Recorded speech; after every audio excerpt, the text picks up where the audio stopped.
Good evening. Hand today is ace queen off. So in this hand, it's a full ring table, but we are currently only six-handed. So under the gun raises the three big blinds. He's pretty tight, but he seems to be playing aggressive. 22-22. This is over 85 hands. If we look at his early position stats, he's pretty tight here. Raise first in 8%. And then he gets loose, definitely much looser on the cutoff. So he seems to be positionally aware in the six-handed game. Yeah, he's technically a mid-position player. Mid-position, you can see if raise first in's 19%. So I'm going to think that he is playing pretty tight here. Maybe all pocket pairs, all suited aces, or broadways.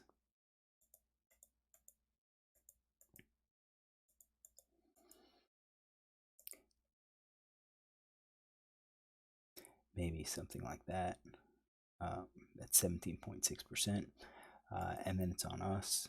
We have ace queen. So if we look at button versus MP, we should be three betting this. And I think I'm okay with three betting this range here because we know he's going to be pretty tight. We know that he's going to be having a solid range, and you can see that we're going to three bet ace queen, but not ace queen suited. So ace queen off, we three bet ace queen suited, we don't. And I think it's a big part of that is ace queen suited has some potential for catching flush draws, and we can continue with a lot with more boards than we can with ace queen off. So if he folds with ace queen off, I think we're going to be okay with that. I didn't do that. So I think at the time I probably was calling with something like this, since he was under the gun and saying that, well, I'm going to assume that he would be a little bit tighter. So I kind of think his under the gun range might be something like this, which is a lot tighter than what I have him opening with versus that 17.6. If he was going to be much tighter, playing let's say a 12% early position, then I think we're going to be raising three betting with a much tighter range, and our calling range is going to be have some of these broadways, but then pocket pairs. So I'm going to say this is what range we're playing. This is probably the range that we were playing at that time, whereas I should be, I think, three betting. We're going to say something like this. This is what I should be doing now. So we already know we played ace queen. So let's say this is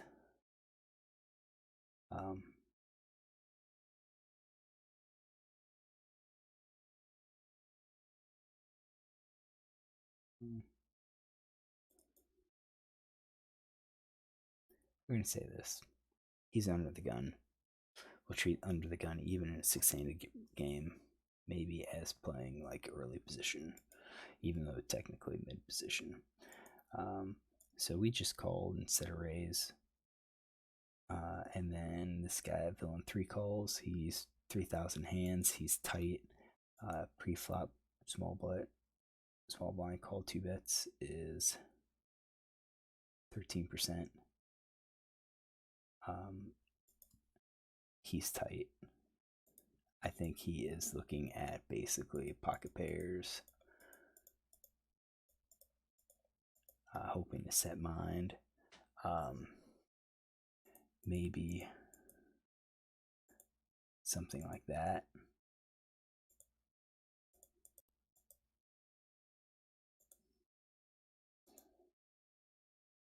Maybe he's out of position. All right, so we already know that this is what range I think we should call. I kind of think we could have raised,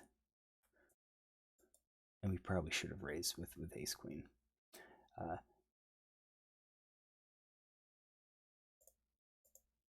Board comes out ace club, 4 diamonds, 4 of clubs, so 2 clubs.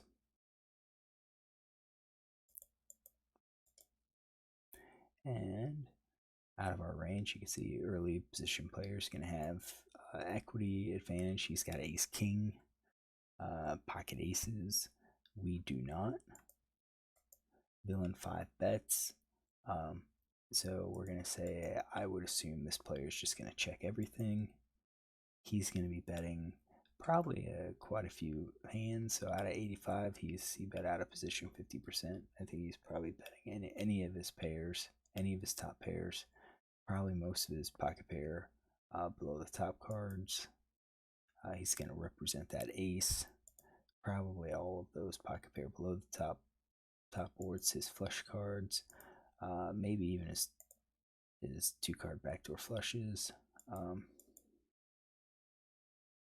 Definitely his flush draws. We'll leave the backdoor flush draws alone. I think what we'll do,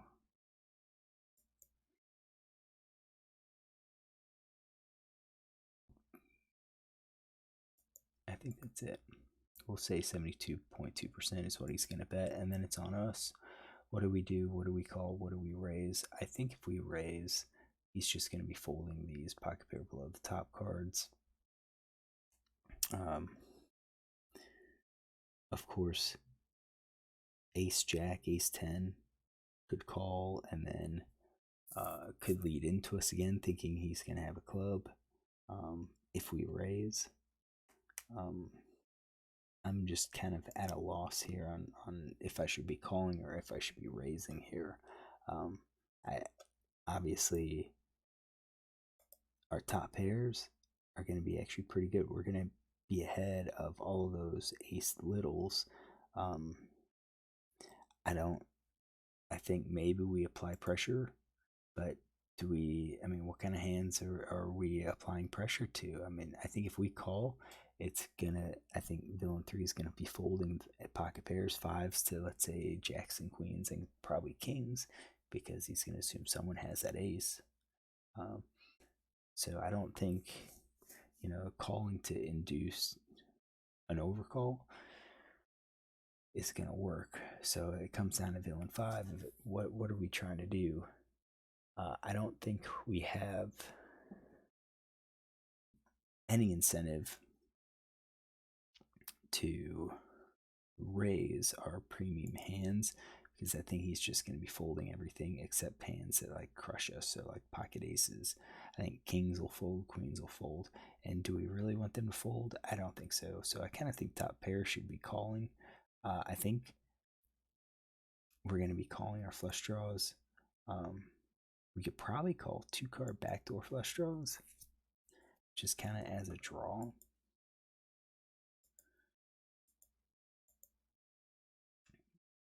Kind of as a draw, but when you look at his hands, you can see top pair constitutes 41% of his C betting range. Almost 45% is going to be that aces plus.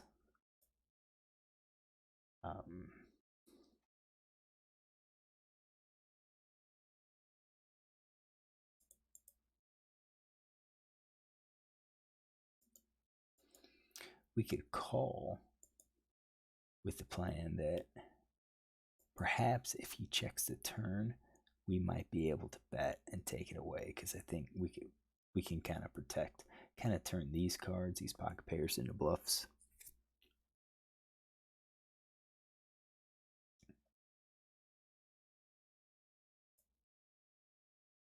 And turn those pairs into bluffs. Not sure about any of these no-made hands.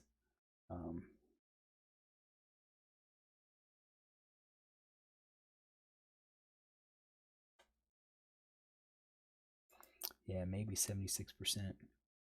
I'm not entirely thrilled with calling with those. Um, maybe with fives, but I think if we even do 50%, sometimes we call, sometimes we fold. I think that's probably okay.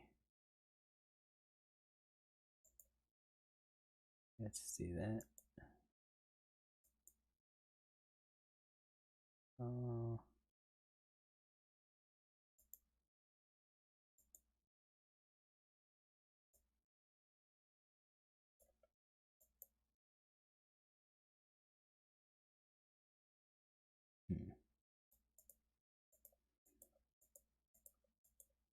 50%.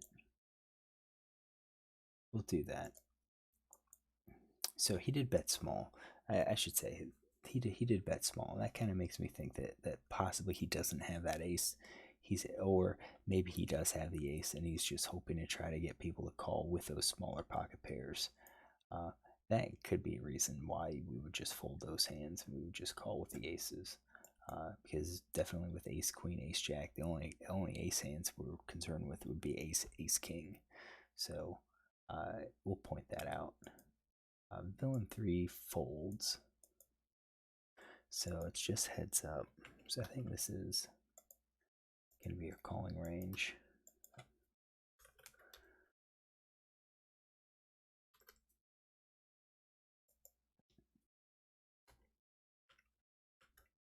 Let's see here.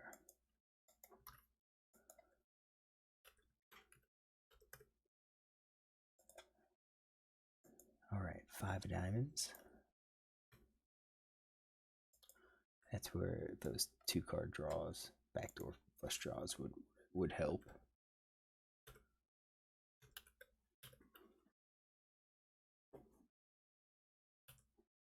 Do that.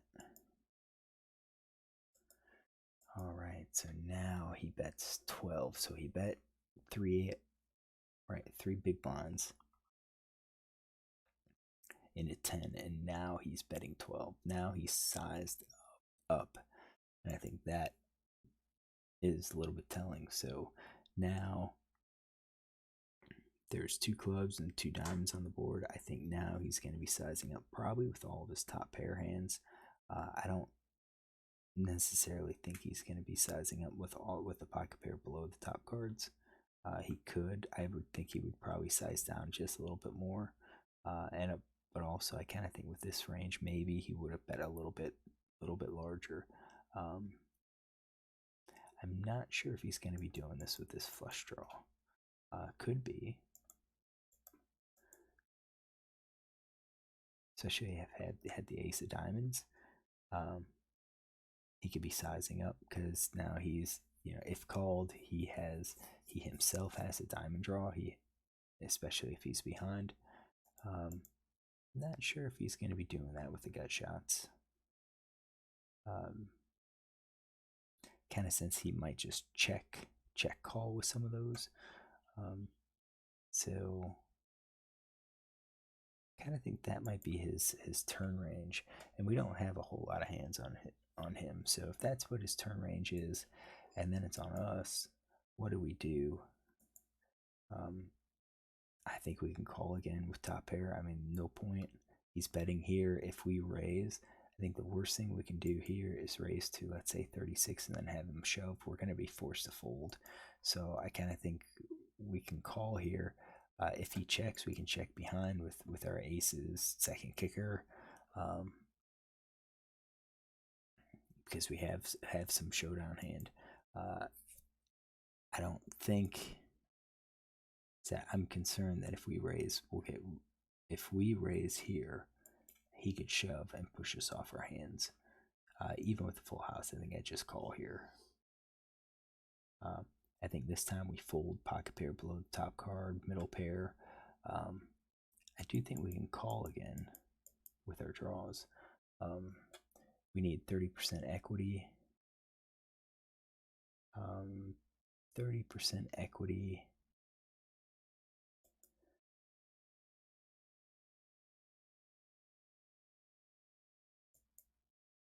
Yeah, I mean, just technically speaking, we probably don't have the odds to call with our draws unless it's a combo draw.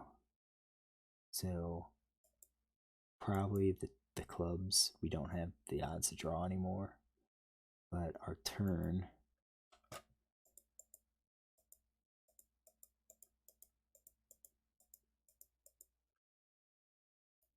I do think we have the odds there. So I think we're going to be predominantly value. I think if we just technically had,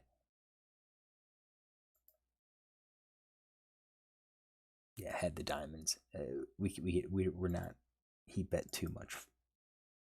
He bet too much. We needed him to do.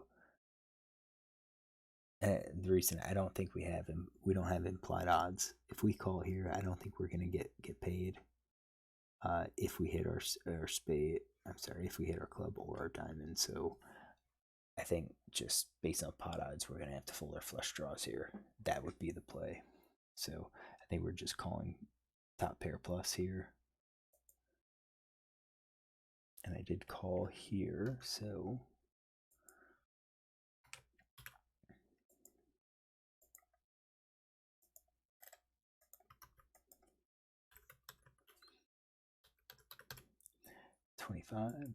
%, or 25 combos. They have 68 combos. And now our river card, Queen of Diamonds.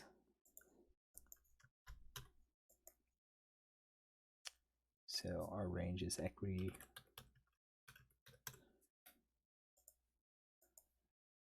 He checks. I think he's probably going to be checking. I mean, definitely checking quad. No, well.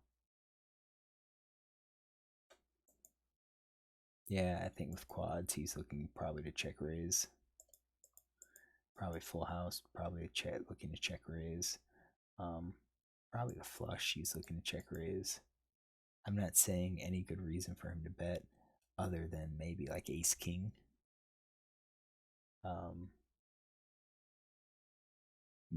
Checking ace queen. So he does check. So I'm going to say he's checking all of these solid hands. Probably checking ace queen. He's got a lot of hands.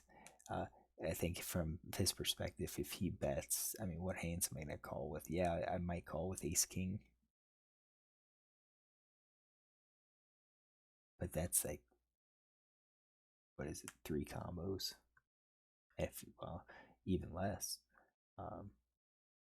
No, 6 combos with 2 aces remaining plus the 4 kings.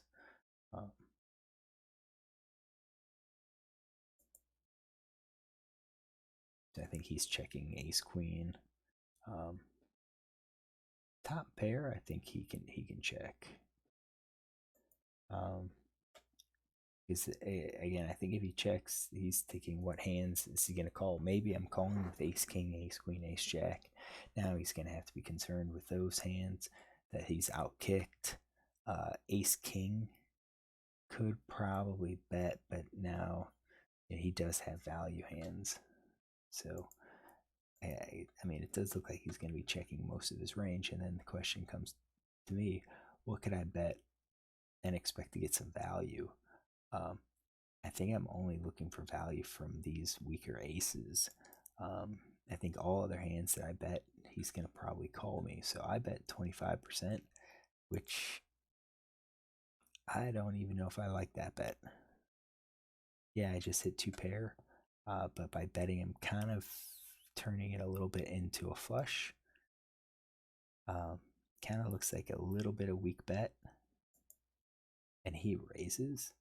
And if we think, what is he going to raise with? Definitely something big, something like that. And we should fold unless we think he's going to be bluffing. So I think we should fold. I called. We knew I had ace queen. I think even though we just hit doubled. And I think a big part of this that I had the ace of diamonds, so I blocked that. And he shows jack 10 of diamonds, which we didn't really have. we didn't have in his range. Because we assumed on the flop that he wasn't going to have these 2-card backdoor flush draws. But now we know he has it, so we can make a note that said he continues, he c-bet under the gun with backdoor flush draw. So he didn't have that in his range. I also I don't like that river. I think calling's okay. We could have raised, but we could raise flop or we could raise on the turn. Definitely, I think if we raise flop, he's probably just going to give up that Jack 10. Raising the turn, he may or may not have called, but I think we didn't have that hand, those backdoor flushes in his range. And I think it's kind of difficult. We have such a good hand. I think we're looking to maximize how much money we win. We don't want him to fold the ace jack, ace 10 if he's going to bet again on the river. All right, so if you like this hand, look tomorrow for another.